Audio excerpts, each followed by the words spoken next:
একেক সিজনে কিন্তু এটার রং কিন্তু একেক রকম হয়। আসসালামু আলাইকুম। ডিজনি ক্যাসেলের অরিজিনাল ভার্সন নয়শোয়াইনস্টাইন ক্যাসেল থেকে আপনাদের স্বাগতম। ঘোড়ার পালকিতে চড়ে রূপকথার দেশে নয়, ছুটে চলছি সময়ের স্রোত ভেঙে 1800 শতাব্দীর অন্যতম স্থাপত্যশৈলীর দিকে। বিশ্বের সবচেয়ে পরিচিত ও সর্বোচ্চ ক্যাসেলগুলোর একটি, যেই ক্যাসেল থেকেই অনুপ্রাণিত হয়েছে ডিজনির স্লিপিং বিউটি ক্যাসেল। সেই গল্পের সত্যিকারের উৎস সেই বিখ্যাত নয়শোয়াইনস্টাইন ক্যাসেল। মিউনিক হববানফ থেকে আমাদের যাত্রা শুরু হলো। এখান থেকে আমরা যে ট্রেনে যাব সেটা 2 ঘন্টা লাগবে। তারপর আবার আমাদের আরেকটা বাস নিতে হবে, যেটা 8 মিনিট লাগবে। আজকে আমার যাত্রা সঙ্গী হচ্ছে টোটাল আমরা 6 জন যাচ্ছি। যেমনটা বলেছিলাম, জার্মানির মিউনিক শহরের সেন্ট্রাল রেল স্টেশন থেকে আমাদের আজকের যাত্রা। গল্প আর আড্ডায় আমাদের আজকের গন্তব্য ফুসেন শহর, যেখানে পাহাড়ের চূড়ায় ঠায় দাঁড়িয়ে আছে রাজা লুডভিগ দ্য সেকেন্ডের নির্মাণ করা এক অসাধারণ রাজপ্রাসাদ।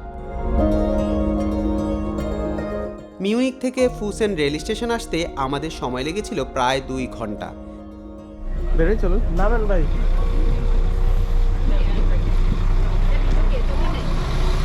আমরা মনে একটু আগে হাঁটলে এদের আগে যাইতে পারলে আর বাসটা ধরতে পারবো। তাহলে চলেন যাই।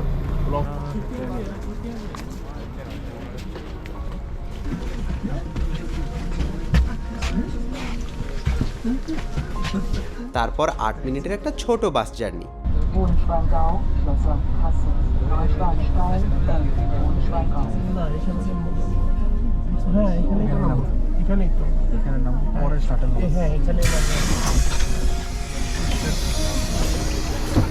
ব্যাস, একেবারেই ভিউ পয়েন্টের নিচে চলে আসলাম।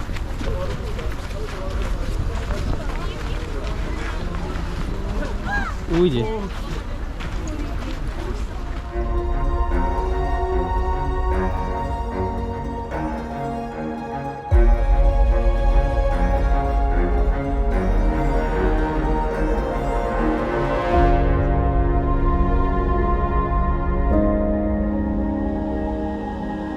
2 ঘন্টা ট্রেন জার্নি এবং 10 মিনিটের বাস জার্নির পর ফাইনালি আমরা নয়শোয়াইনস্টাইন ক্যাসেলের যে পাহাড়ের পাদদেশ সেখানে এসে পৌঁছেছি। এখান থেকে মূলত দেখা যাচ্ছে ওই দূরে নয়শোয়াইনস্টাইনটা পাহাড়ে। আমাদের হয়তো এখানে হাইকিং করতে হবে, অথবা শাটল বাসে 3 ইউরো দিয়ে যাওয়া যায়, অথবা ঘোড়ার গাড়ি দিয়েও যাওয়া যায়। তবে আমরা প্ল্যান করছি এখন শাটল বাসে 3 ইউরো করে যাব, আসার সময় আমরা হেঁটে হেঁটে নামবো। চলুন তাহলে দেখি। আমরা খুবই এক্সাইটেড এবং এই জায়গাটা এরিয়াটাও খুবই সুন্দর। আশা করছি আমরা যেই নয়শোয়াইনস্টাইন ক্যাসেলটা দেখতে আসছি সেটা আমরা দেখে আজকে এনজয় করবো, এবং আপনারাও আমার এই ব্লগের মাধ্যমে দেখে আপনারাও আই হোপ আপনারা এনজয় করবেন। তুষার মাখা কুয়াশা এবং পাহাড়ের মাঝে সূর্যমামার আলোয় আবছা আবছা দেখা যাওয়া ক্যাসেল এক অসাধারণ রূপ ধারণ করেছে। একটি গ্রুপ ফটো নিয়েই শাটল বাস ধরার জন্য নির্ধারিত বাস স্টপেজের দিকে আমরা ছুটে চলছি।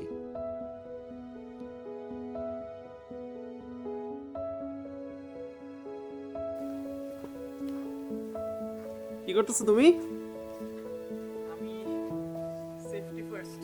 কি আরেকটা মোজা পড়তেছো নাকি? ওকে। একটা মোজায় ঠান্ডা কাভার হচ্ছিল না দেখে সিয়াম আরো একটা মোজা পরে নিল। বাস ছাড়াও কেউ যদি ঘোড়ার গাড়িতে করে পাহাড়ের চূড়ায় যেতে চায় তাহলে যেতে পারবেন।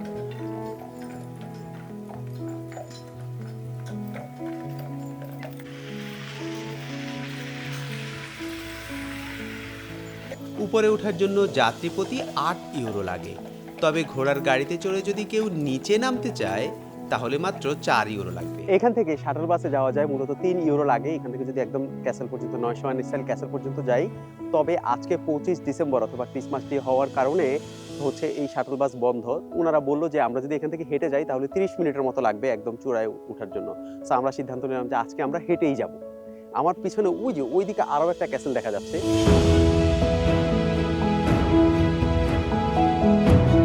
হোহেনশোয়াংগাউ ক্যাসেল। এই দুর্গেই শৈশব কাটিয়েছিলেন নয়শোয়াইনস্টাইন ক্যাসেলের রাজা লুডভিগ দ্য সেকেন্ড। হোহেনশোয়াংগাউ ক্যাসেল মূল নির্মাণ হয়েছিল মধ্যযুগে, প্রায় 1200 শতাব্দীতে। 1832 থেকে 36 সালের মধ্যে এর পুনর্নির্মাণ করা হয়।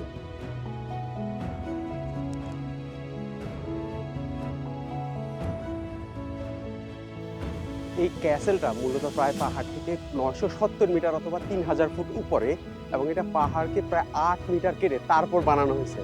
উপরে টেম্পারেচারটা একটু বেশিই কম, নিচে যখন আমরা চেক করছি দেখছিলাম যে টেম্পারেচার 1 ডিগ্রি এবং ফিলস লাইক ছিল 5 ডিগ্রি।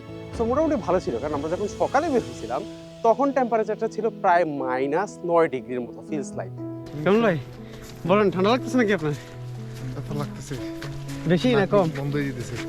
তবে যত উপরে যাচ্ছি মনে হচ্ছে যে টেম্পারেচারটা তত কমতেছে, এবং আমাদের যে মুখের মাসেল মানে যেগুলো হচ্ছে এক্সপোজড এরিয়া আছে এইগুলো হচ্ছে একটু বেশি জমে যাচ্ছে, মাসেলগুলো একটু জমে যাচ্ছে, এরকম একটু ফিল হচ্ছে, এবং আঙ্গুলের টিপগুলো হালকা হালকা হালকা ব্যথা করতেছে।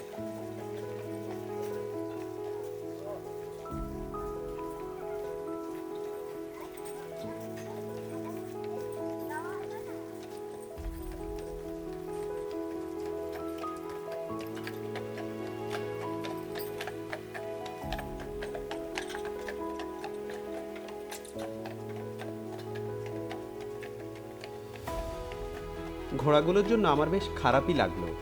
10-12 জন যাত্রী নিয়ে পাহাড়ের ঢালু রাস্তায় উপরে ওঠা আসলেই বেশ কষ্টসাধ্য কাজ।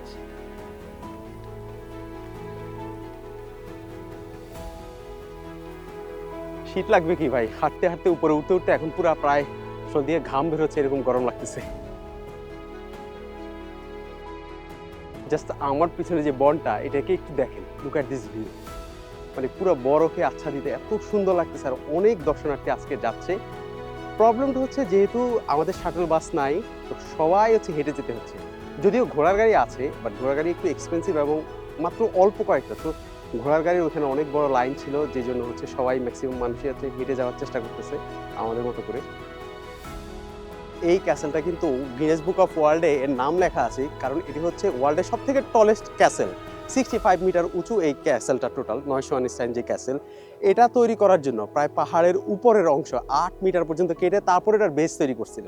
এটা তৈরি করার জন্য মানে রাজা লুডিক দ্য সেকেন্ড, যিনি উনি এটা তৈরি করেছেন, উনি এটার জন্য প্রায় একদম সব কিছু প্রত্যক্ষভাবে নিজে এগুলোর তদারকি করতেন, এবং এই জন্য ছিল উনি খুবই স্ট্রিক্ট ছিল।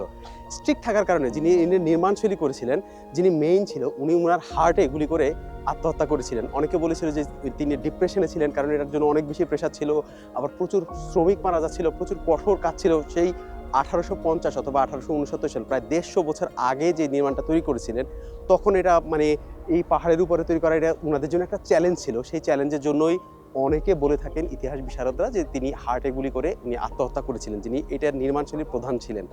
এরপরেও রাজা এটা বন্ধ করেনি, উনি কাজ চালিয়ে গেছেন অন্যদের দিয়ে।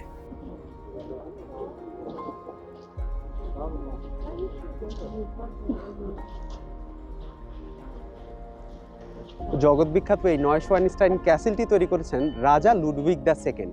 তিনি মাত্র 40 বছর বেঁচে ছিলেন। এই ক্ষণজন্মা মানুষ মাত্র 18 বছর বয়সে উনি ওনার রাজত্ব পেয়েছিলেন, এবং ওনার বাবার অকাল মৃত্যুতে যে সময় উনি রাজত্বটা পেয়েছিলেন, ওনার কিন্তু খুব একটা বেশি রাজ্য পরিচালনা করার জন্য ওনার কোনো ছিল না, ওনার কোনো এক্সপিরিয়েন্স ছিল না, নলেজ ছিল না। এরপরে উনি এসেছিলেন, উনি আর্ট, কালচার এবং থিয়েটার, মেডিভাল আর্কিটেকচার এগুলোর প্রতি ওনার খুব বেশি ফ্যাসিনেশন ছিল। সেই ফ্যাসিনেশন থেকে উনি ওনার বাবার রাজপ্রাসাদে না থেকে ওনার কাছে মনে হয়েছিল ওনার একটা প্রাসাদ তৈরি করা দরকার, এবং এই লোকটা একটু রহস্যময় ছিল, এবং উনি বলেছিল যে উনার মৃত্যুর পর এবং বা মৃত্যুর আগেও ওনার লাইফটা একটু রহস্যজনক থাকবে। সেটা কিন্তু রহস্যজনকই ছিল, কারণ উনি যখন মৃত্যু হয়, ওনার মৃত্যু হয় হচ্ছে একটা লেকের পাশে, কিন্তু কিভাবে মৃত্যু হয়েছে, উনি কি আত্মহত্যা করেছেন নাকি এভাবে ছিল, কেউ জানতো না।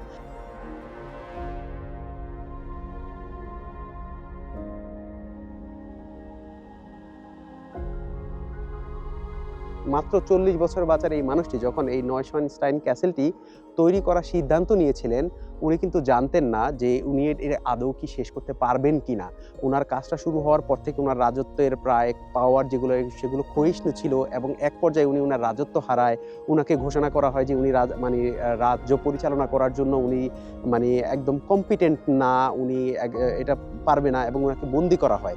তারপর ওনার রহস্যজনকভাবে মৃত্যু হয়, কিন্তু তারপরেও উনি এইখানে নির্মাণাধীন অবস্থায় 172 দিন এখানে ছিলেন। এই থাকা অবস্থাতেই কিন্তু ওনার কাজগুলো চলছিল। স্পেশালি এই ক্যাসেলটা যেটাকে ঘিরে ছিল, স্পেশালি হচ্ছে ওনার থ্রোন বা যেখানে উনি বসবে রাজ্য যে সেখানে, কিন্তু রাজার ওই চেয়ারটা কিন্তু পাওয়া যায়নি। ইতিহাসবিদরা বলেন যে এর আগেই ওনার মৃত্যু হয়, এই জন্য এটা হয়নি। তবে এটা খুলে দেওয়া হয়েছিল উনার মারা যাওয়ার মাত্র 7 সপ্তাহ পর থেকেই প্রত্যেক বছর এখানে মিলিয়ন মিলিয়ন মানুষ আসে এটা দেখার জন্য। প্রায় প্রত্যেক দিন গড়ে 6,000 মানুষ আসে। এটা শুধুমাত্র রেজিস্টার্ড যারা টিকিট কেটে ঢুকে ভিতরে, এই হিউজ পরিমাণ দর্শনার্থী আসে দেখে, সারা পৃথিবী থেকে আসে দেখেই এটা কিন্তু মানে সংরক্ষণ করা এটা ওদের জন্য অনেক টাফ, এবং এই জন্য এটার অনেক বেশি রেস্ট্রিকশন আছে যেটা আমি জেনেছি।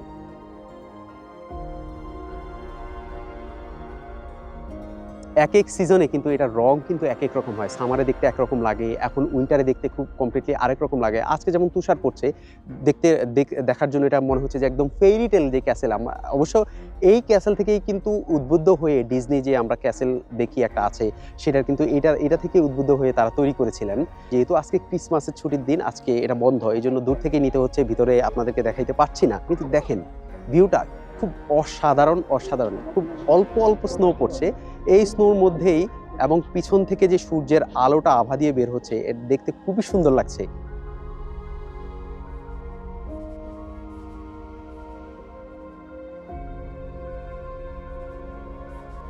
এতক্ষণ আমি হচ্ছে ভিডিও করতেছিলাম, আর এই দিক দিয়া আমার ভাই ব্রাদার তারা হচ্ছে আমাকে রেখে একা একটা ফল খেয়ে ফেলছে। ভাই আমার কি ভাগে নাই?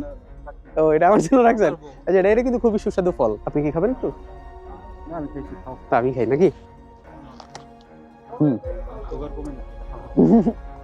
বন্ধু, এটা টেস্টটা কেমন কেমন আসে আপনার কাছে? কেমন লাগে? বাংলাদেশের কোন ফলের সাথে? কাঁচা খেজুর ওইরকম লাগে। তারপর হচ্ছে একটা আরো কয়েকটা আছে, যেমন আতা ফলের একটা ফ্লেভার আছে, কাঁচা খেজুরের একটা ফ্লেভার আছে।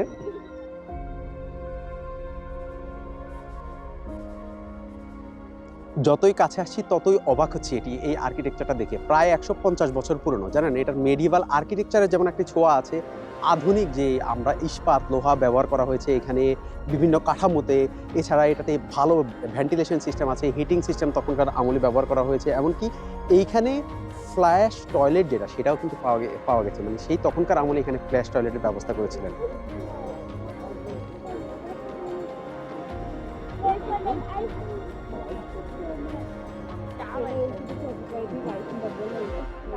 দেখেন ভিউটা, দেখেন এটা এটা হলো সামারের ভিউ। হ্যাঁ, কিন্তু উইন্টারের ভিউ অবশ্যই আছে।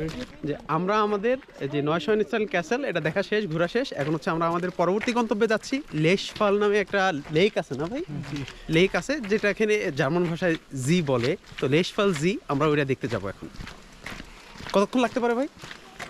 Around 45 minute. 45 মিনিট না? ওকে, তার মানে আমরা তারপরও আলো থাকতে থাকতে আমরা অন্তত কমপক্ষে হ্যাঁ দেখে আসতে পারবো। হ্যাঁ, মানে আধা ঘন্টা পাবো আলো, তাই না? হ্যাঁ বেশি। হ্যাঁ, তো চলেন যাই। দেখেন এই লম্বা বাসের লাইন দেখেই মনে হচ্ছে আমরা আমাদের পরবর্তী স্পটে যাওয়ার জন্য যেই বাসটা এখন আসবে সেটা আমরা ধরতে পারবো না। আর এই বাসটা যদি না ধরতে পারি, পরবর্তী বাস আসতে আসতে অন্ধকার হয়ে যাবে। সো আমরা সিদ্ধান্ত নিয়েছি যে আমরা আজকে আর যাবো না আমাদের পরবর্তী স্পটে। আজকের ভিডিওটি আমরা এখানেই শেষ করছি। আমার কি ভালো লাগে, কি খারাপ লাগে চাইলে আপনারা শেয়ার করতে পারেন, কমেন্টে জানাতে পারেন, এবং কি চ্যানেলটি সাবস্ক্রাইব করে রাখতে পারেন। আজকের জন্য বিদায়। আসসালামু আলাইকুম।